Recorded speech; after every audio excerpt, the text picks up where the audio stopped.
के को जिम्मेवारी लिने? तेइस गते जुन घटनाहरू भयो देशले जुन धेरै नै भन्ने गर्छन् आन्दोलनको कि तोडफोडको कि प्रहरीको दमनको त्यो परिस्थिति निर्माण गर्ने पनि म होइन, गोली चलाउने पनि म होइन। यहाँको भनाइअनुसार प्रहरीले गोली चलायो, उसको कामै होला नि त। यदि गोली चल्ने परिस्थिति निर्माण भयो भने त गोली त फेरि पनि चल्छ त। गोली नै नचलाउने भन्ने कुरा हो।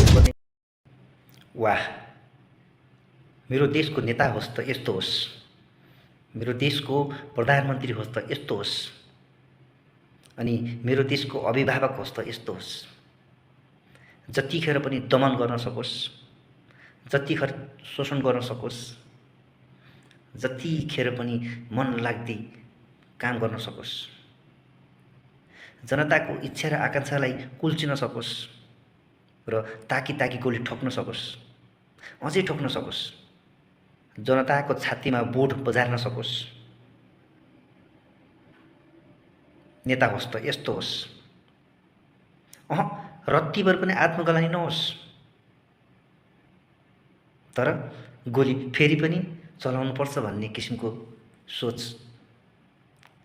कायम राखेकोमा सल्युट छ, धन्यवाद छ। तर इतिहासले कहिले माफ गर्ने छैन केपी ओलीज्यू, यति कुरा याद राख्नु। मेरो देशको नेता होस् त यस्तो होस्। थुक्क अझै गोली हान्नुपर्छ होइन? हानेको मात्र पछुतो छैन। कतिजना नानी बाबुहरूको हत्या भएकोमा चाहिँ आत्मग्लानी छैन, समीक्षा छैन। गोली चलाउनु पर्ने अवस्था कसले बनायो? तपाईँले गर्दा बनाएको। तपाईँले सामाजिक सञ्जाल बन्द नगरेको भइदिए के त्यहाँ जेएनजी विद्रोह हुन्थ्यो? यति सेतो झुट बोल्ने मान्छे नि सायद यो संसारमा छैन होला।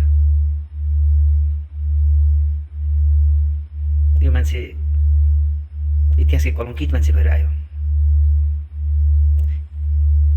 के विभा, आज तिम्रो बच्चा बच्ची हुन्थ्यो भने नि, तिम्रो सन्तान हुन्थ्यो भने नि, तिमीलाई यति घृणा गर्थ्यो होला क्या, तिमीलाई थुक्थ्यो होला कि आफ्नो बाबुको कालो करतुत देखेर कि तिमीलाई त के डरै छैन कि?